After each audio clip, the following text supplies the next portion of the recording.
The desert wind didn't just carry sand that November night in 1887. It carried death.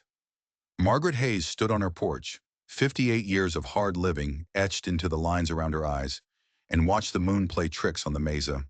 3 years she'd been alone out here on the Double H. 3 years since she'd buried her Tom, and with him, any notion of a life beyond cattle and dust. Then she heard it, the frantic, desperate thunder of a horse being ridden into the ground. Her hand, fast as instinct, found the cold steel of the colt at her hip. Visitors after dark were never friends. Never. He rode out of the shadows like a ghost, tall in the saddle, hat pulled low. But this was no ghost. Ghosts don't bleed. The man's horse was slick with lather, its sides heaving like a busted bellows. His left sleeve was a dark, wet stain against the crisp white of his shirt. A bullet had found him. "Ma'am," he rasped, his voice the sound of rocks grinding together. He swung down from the saddle, his boots hitting the dirt with a thud that seemed to echo in the sudden quiet. He staggered, catching himself on the porch rail. "Name's Jake Morrison.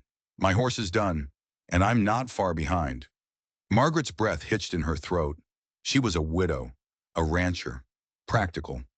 She told herself for 1,000 lonely nights that the fire of passion was for the young, a foolish game she was too old to play. But this man, this Jake Morrison, his eyes caught the starlight and held it, and in their depths she saw danger, desperation, and a raw, flickering flame of life that called to something buried deep inside her, an ember she thought had turned to ash long ago. "I can pay for shelter," he said, his gaze locked on hers. "Just for one night." One night. That's all he asked for. Margaret Hayes, a woman who thought her story was over, was about to find out she was only on the first page. She should have sent him on his way, should have pointed that colt at his chest and told him to ride on to the next town, find a saloon where men like him belonged, men who smelled of gunpowder and trouble. Instead, she heard herself say, "Get inside." He filled her doorway, a lean, hard silhouette against the vast, empty desert night. It was like he was meant to be standing there, like the universe had been slowly pushing him toward her porch for 3 long years. "You're bleeding," she said, the words sounding hollow and stupid in her own ears. The tough ranch woman in her took over, pushing past the strange flutter in her chest. "Been worse," he grunted, collapsing into one of her kitchen chairs without an ounce of ceremony. He moved with the slow, deliberate grace of a man trying not to come apart at the seams, peeling the bloody shirt away from his skin.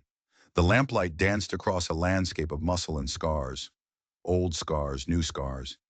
Each one a story she knew she shouldn't want to hear. She pumped water, heated it on the stove, her movements automatic. She told herself it was just nerves, the isolation. That's all it was. But when she pressed the warm, damp cloth to the torn flesh of his arm, when her fingers brushed against his skin, she felt a jolt that had nothing to do with pity. It felt like she was 17 years old again, and twice as reckless. "What kind of trouble are you in, Mr. Morrison?" she asked, her hands steady even as her heart hammered a frantic rhythm against her ribs. He looked up, and his smile was a flash of white in the dim light. A dangerous smile.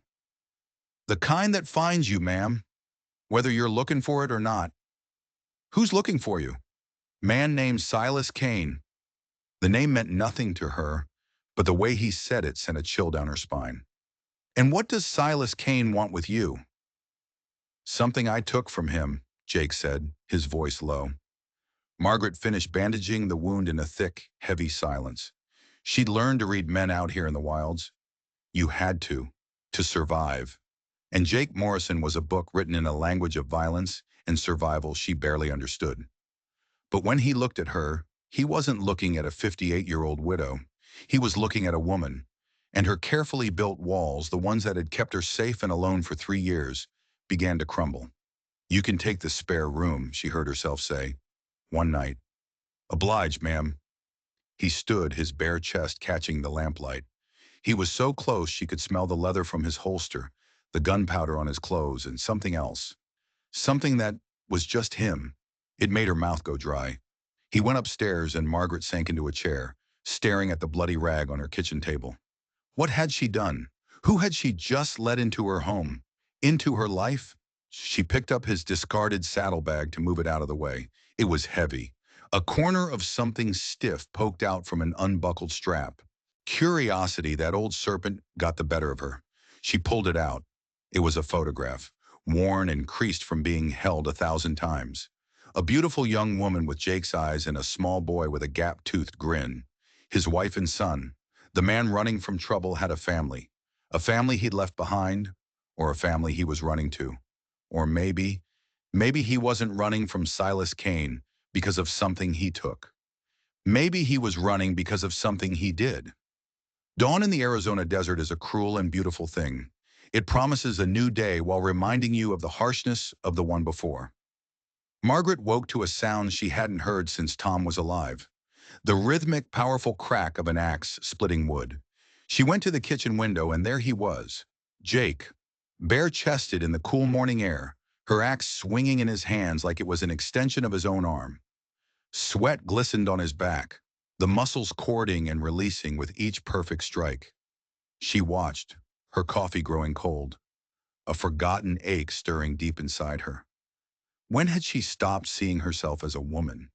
When had she packed away desire like an old dress, something that no longer fit? Figured I'd earn my keep, he said when she brought him a plate of bacon and eggs. His eyes met hers over the rim of his coffee cup, and she felt a wave of heat that had nothing to do with the rising sun. He told her his story as they worked, mending fences, gentling a spooked mare, with a patience that seemed at odds with the man who'd stumbled onto her porch the night before. He'd owned a ranch once, a family spread, lost to drought and a greedy bank. A common enough story out here.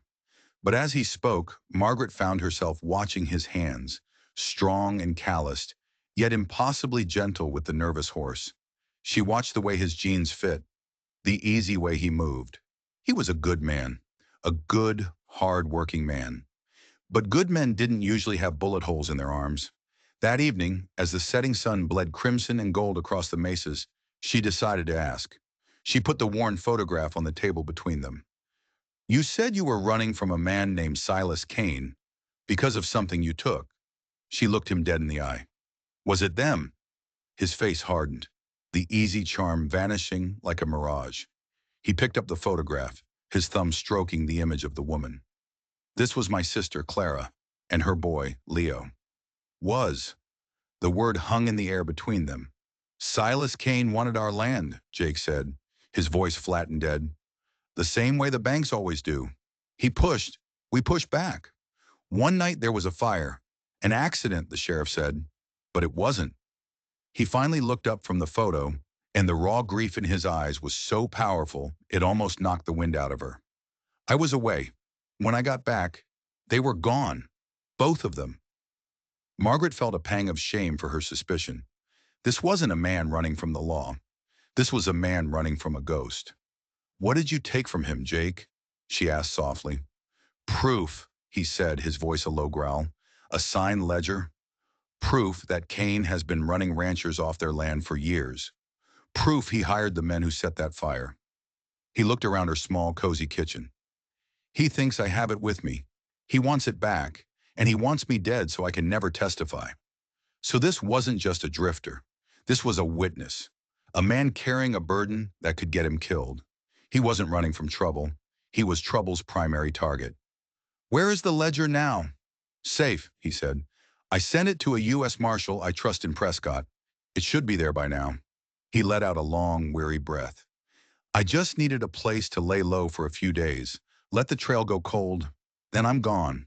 I promise. He was offering her an out, a chance to send him on his way before his war came to her doorstep. But looking at him, at the profound sadness in his eyes, Margaret knew she couldn't. Maybe it was foolish. Maybe it was dangerous. But for the first time in 3 years, she didn't feel alone. Later that night, as she lay in her bed, staring at the ceiling, she heard a floorboard creak in the spare room. Then another. She held her breath. The quiet footsteps moved down the hall, past her door. She heard the soft click of the back door opening, then closing. She crept to the window. In the pale moonlight, she saw Jake striding toward the old abandoned well at the far edge of her property. He was carrying a shovel.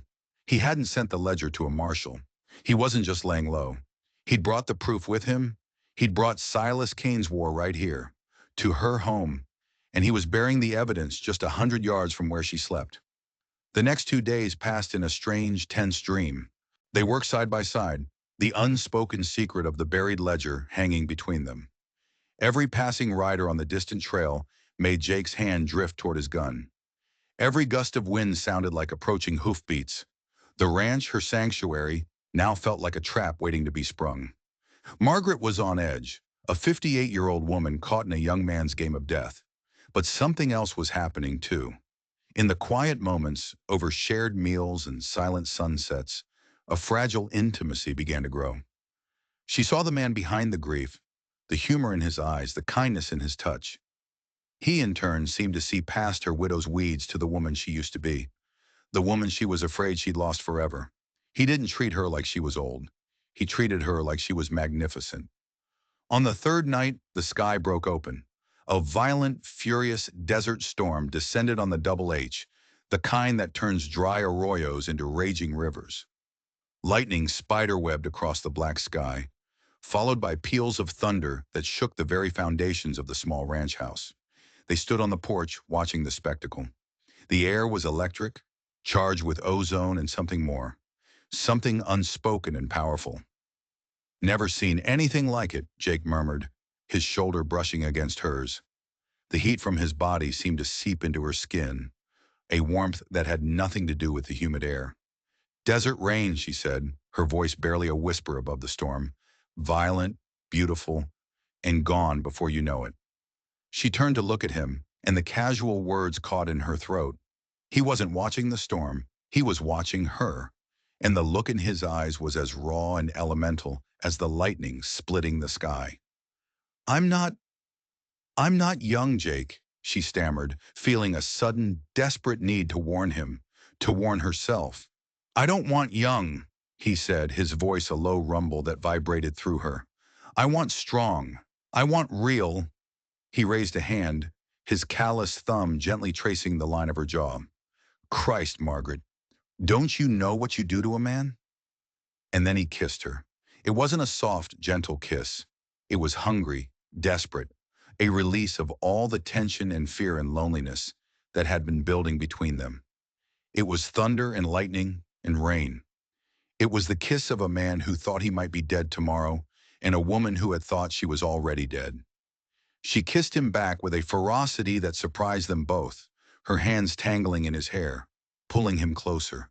It felt like coming home. It felt like coming alive. "I've been half dead for a year, Margaret," he whispered against her lips. You make me want to live again." In that moment, under the crashing fury of the storm, the age between them, the danger surrounding them, it all melted away. There were only two people, finding a flicker of light in a world of darkness. He lifted her into his arms as if she weighed nothing, and carried her inside, kicking the door shut against the raging storm. The world outside ceased to exist. There was only the sound of the rain on the tin roof, the flicker of the lantern by the bed, and the steady, powerful rhythm of his heart beneath her hand. He showed her that desire wasn't a luxury for the young. It was a fundamental human need, a fire that could be banked but never truly extinguished. Lying in his arms, feeling his breath on her skin, Margaret felt every one of her 58 years, not as a burden, but as a testament to her survival. And she knew with a certainty that settled deep in her bones that she would not let his war be the end of her, or him. But as the storm began to subside, replaced by the gentle drumming of rain on the roof, a new sound cut through the night, a low, insistent whistle from the direction of the barn. Jake went rigid in her arms. "What was that?" she whispered. He didn't answer. He slipped out of bed, silent as a predator, and grabbed his gun belt from the chair. He moved to the window, peering through a crack in the curtains. "It's one of Kane's men," he hissed, his voice stripped of all warmth, leaving only cold, hard steel. "He's signaling. They know I'm here." The fragile peace of their sanctuary was shattered. The war hadn't just come to her doorstep, it was already inside. "Stay down and stay quiet," Jake ordered, his eyes scanning the darkness outside. He was no longer the gentle ranch hand, the grieving brother. He was a soldier. "There's only one of him I can see." He must have tracked me. The whistle came again, closer this time. A bird call, but no bird in Arizona made that sound. It was a signal, meant for a partner. But who? He's trying to see if I'm alone, Jake whispered, his mind racing. He thinks he has me cornered. Margaret's heart was a frantic bird beating against her ribs. Fear, cold and sharp, tried to paralyze her. But then she looked at Jake, saw the grim determination on his face, and another emotion took over. Anger. This was her home, her sanctuary. No one was going to turn it into a battlefield. The floorboard in the pantry, she said, her voice surprisingly steady. It's loose, leads to the old root cellar.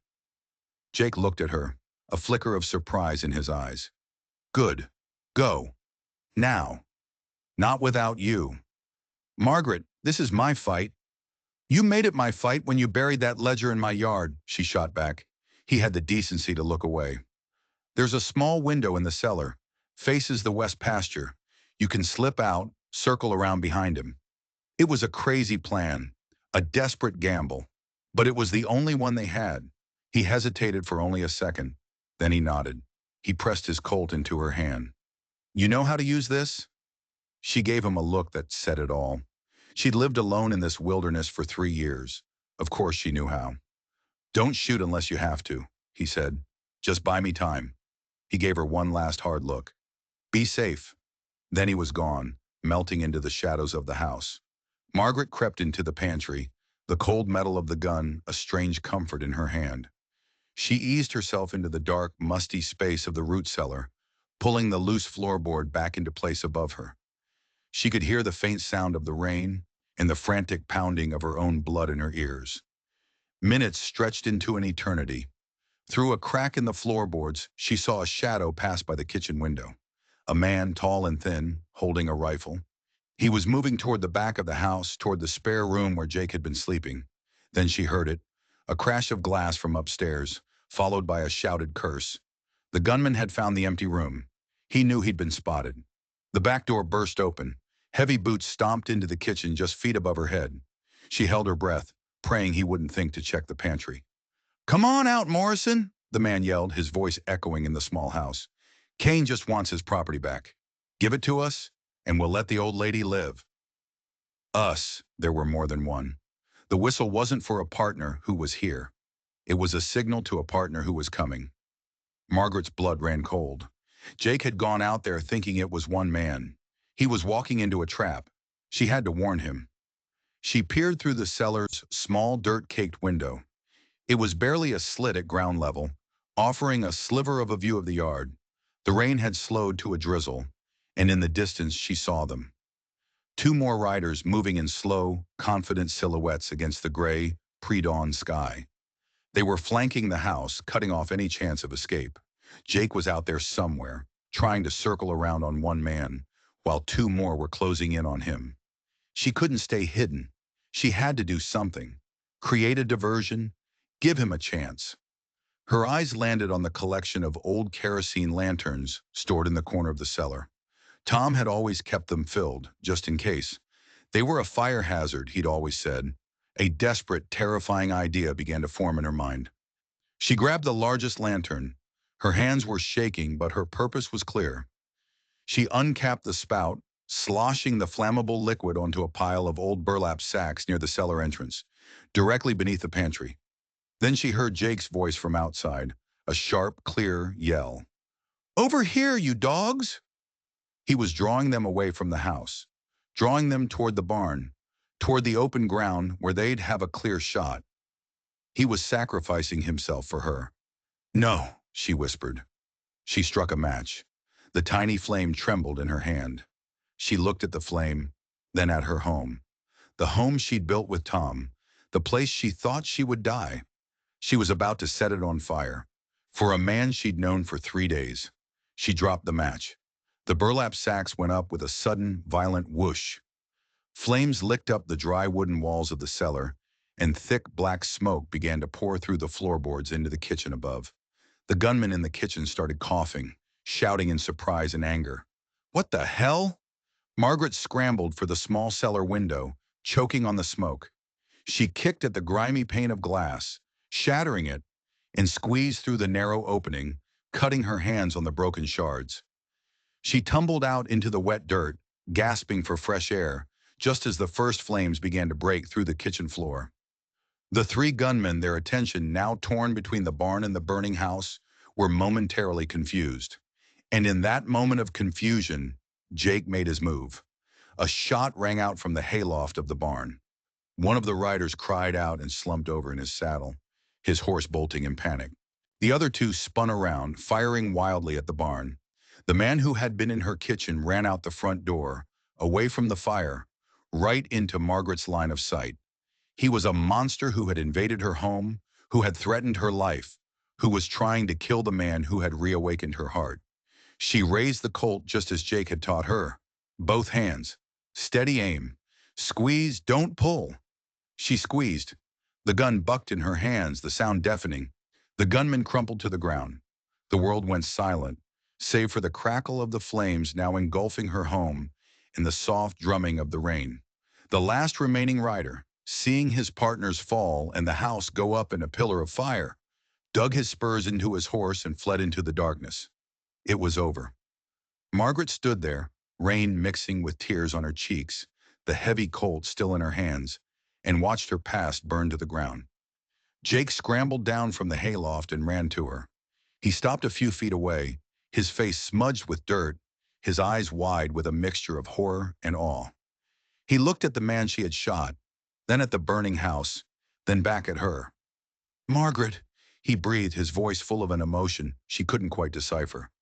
"He said Silas Kane wanted his property back," she said, her voice numb. "I figured if I couldn't have it, neither could he." A slow smile spread across Jake's face. It was a smile of disbelief, of wonder, of profound respect. He stepped forward and gently took the gun from her hands. "I told you," he said softly, his thumb brushing away a tear from her cheek. "I don't want young. I want strong."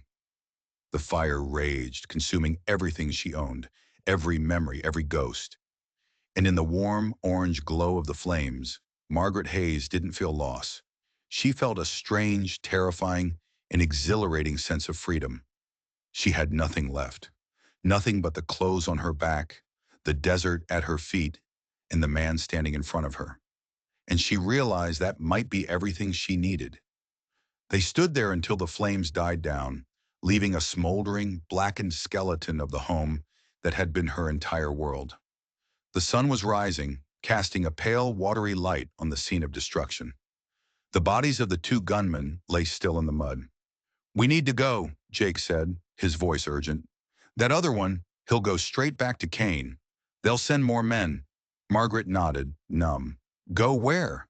She had nowhere left to go. "We go to Prescott," Jake said, seeming to read her mind. "We go to the marshal. The ledger I buried. It's our only play now. It's not just proof of land fraud anymore. It's proof of attempted murder. Your testimony, a respected rancher. They'll have to listen." He was right. Her world had shrunk to this one. Single purpose. Justice. Or maybe it was just revenge. She wasn't sure there was a difference anymore. They retrieved the oilcloth-wrapped ledger from the old well. Jake caught her two best horses, which had fled to the far pasture during the attack. They took what little they could salvage, a canteen of water, a rifle from one of the dead men, and a small pouch of coins she'd kept buried in the barn. As they mounted up, Margaret took one last look at the smoking ruins. 3 years of solitude, of quiet grief. All of it erased in a single night of fire and violence. She felt a strange emptiness, but it wasn't the hollowness of loss.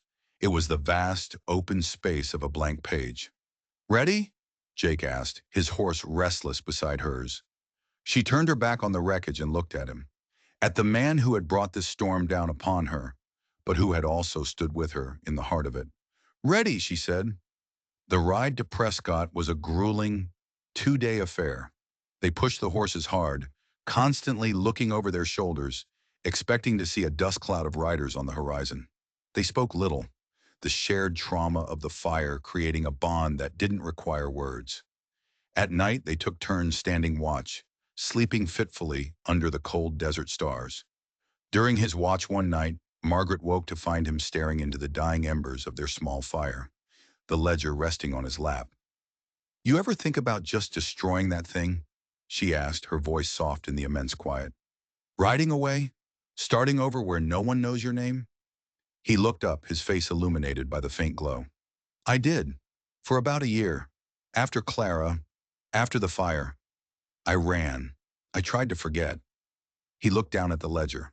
"But men like Cain, they don't just stop. They devour everything. Land, people, hope. If I run, he just finds another family, another ranch. The fire, it just moves to the next house. Someone has to make a stand." He looked over at her. "I just never figured it'd be a 58-year-old widow who'd be standing with me." "This 58-year-old widow lost her home," Margaret said, her voice hard. "Cain owes me." They reached Prescott on the third day, exhausted, filthy, and running on sheer nerve. The town was a bustling hub of activity, a world away from the isolated silence of the Double H. Jake led them directly to the U.S. Marshal's office.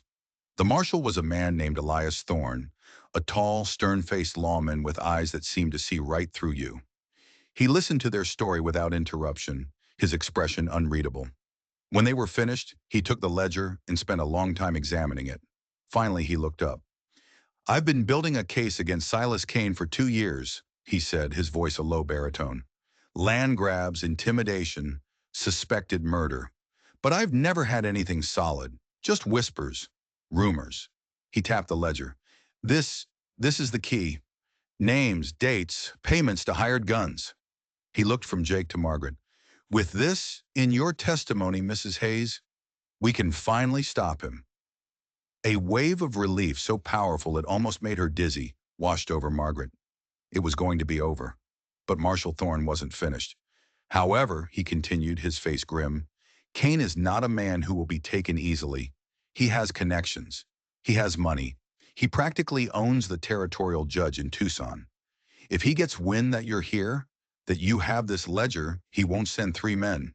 He'll send 20. "So what do we do?" Jake asked. "We set a trap," Thorne said, a glint in his eye. "Cain thinks you're dead, Mrs. Hayes. He thinks the ledger burned with your house. His man who got away will have told him so. We're going to let him think that. He'll get arrogant. He'll move to file a claim on your land, assuming it's abandoned. The Double H has the only reliable water source in that whole valley. That's the real prize." Margaret felt a chill. Tom had always said their well was the lifeblood of the ranch.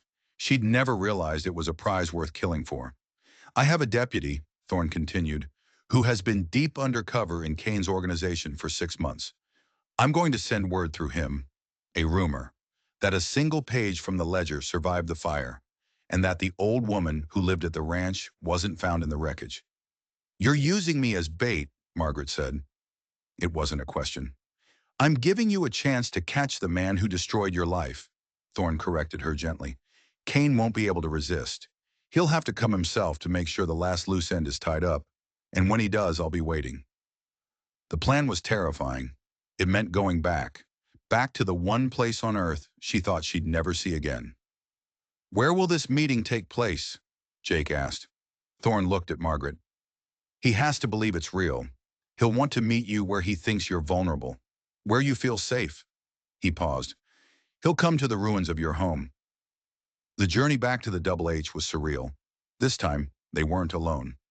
Marshal Thorne and a dozen of his best deputies rode with them, keeping a safe distance, hidden in the canyons and arroyos that flanked the main trail. When they arrived, the sight of the blackened ruins hit Margaret harder than she expected. The smell of ash and sorrow hung heavy in the air. This was it, the final act. Thorne set his men up in positions all around the property, hidden in the rocks and the half-standing walls of the barn. He gave Margaret a rifle. "Stay in the storm cellar. Don't come out, no matter what you hear. When Cain shows himself, we'll take him." She nodded, but as she descended into the dark, familiar space, she knew she wouldn't just hide. This was her stage, her final confrontation. She waited. The hours crawled by. The sun beat down, baking the ashes of her life. Then she heard them, the soft jingle of harnesses, the crunch of hooves on scorched earth. She peered through the broken cellar window. It was him, Silas Cain, a big man, dressed in an expensive black suit that seemed out of place in the rugged landscape. He was flanked by half a dozen men, their faces hard and cruel. The man who had escaped the fire was among them. Kane dismounted and walked through the ruins of her house, a look of smug satisfaction on his face. "Find her," he ordered his men, "and find whatever's left of that book." Margaret's hand tightened on her rifle. Her heart pounded a steady, cold rhythm. This wasn't fear. It was fury. One of Kane's men spotted the broken cellar window. "Boss, down here!" Margaret leveled the rifle at the cellar entrance. This was it. But before the man could take a step, a voice cut through the air. Jake's voice. "Looking for me, Kane?" Jake stepped out from behind the burned-out shell of the barn, his hands held out to his sides, away from his gun. Kane spun around, his face a mask of shock, then rage. "Morrison, I thought my men took care of you."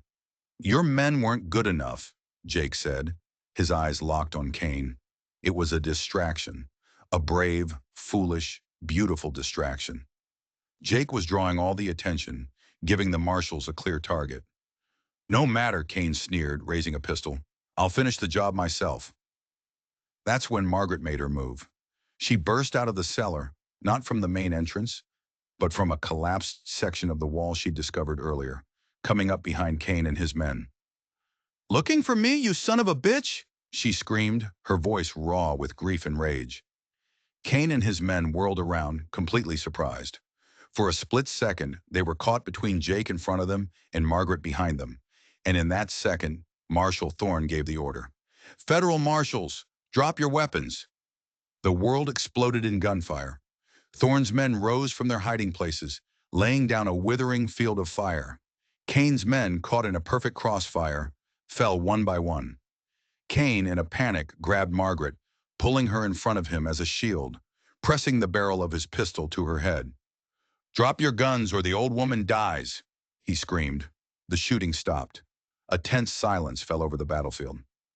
"It's over, Kane," Thorne called out. "It's not over till I say it is," Kane yelled back, his arm tightening around Margaret's throat. She could smell the sweat and fear coming off him. She looked past him, her eyes finding Jake's. His face was a mask of agony. He was helpless. But she wasn't.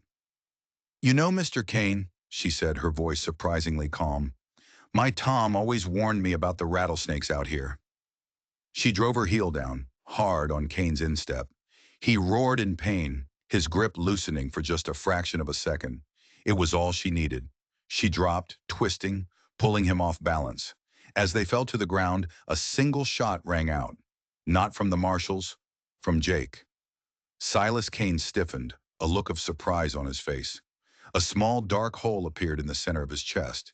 He collapsed on top of her, his dead weight pinning her to the ground. It was over. For real this time. Jake and Marshal Thorne rushed forward, pulling Kane's body off her. Jake helped her to her feet, his hands gentle on her arms, his eyes searching her face for any sign of injury. "Are you all right?" he asked, his voice thick with emotion. She looked around at the carnage, at the smoking ruins of her home, at the bodies of the men who had destroyed it. She looked at Jake, his face bruised and bleeding, but his eyes clear and full of life. She felt the warm Arizona sun on her face. "I'm 58 years old, Jake," she said, a slow smile spreading across her face. "I've survived a hard life, a hard husband, and a hard land." She reached up and touched his cheek. "I think I'll survive this." Months later, the desert was healing. New green shoots were starting to poke through the ashes of the Double H. With the reward money for capturing Kane and the backing of a grateful U.S. government, Margaret and Jake had started to rebuild. Not the old house, but a new one, smaller and stronger, with windows that faced the sunrise. Jake was a free man, his name cleared. The ghosts of his past finally laid to rest. He worked the ranch with a joyful energy, his laughter echoing in the canyons that had once only held the sound of Margaret's lonely silence. They were an unlikely pair, the aging widow and the young gunfighter. But out here under the vast, unforgiving sky, they had found something real. Not a fairy tale romance, but something better. A partnership forged in fire and built on a foundation of mutual respect and hard-won survival. One evening, they sat on the porch of their new home. watching the sunset paint the sky in hues of orange and purple. Jake's arm was warm around her shoulders. "Still think you're too old for this?" he asked softly. Margaret leaned her head against his shoulder, feeling a profound sense of peace. "I think," she said, "I was just waiting for something worth getting old for." The stars came out, one by one, scattered like diamonds on black velvet, and Margaret Hayes knew that sometimes your real story doesn't even begin until you think the book is closed. Sometimes the greatest adventures come after you think it's all over. If this story reminded you that it's never too late for a second chance, do me a favor and hit that like button. Let me know in the comments where you're watching from tonight. And if you want more tales of survival, justice, and unexpected love, make sure you subscribe to the channel. You never know what story is waiting just around the bend.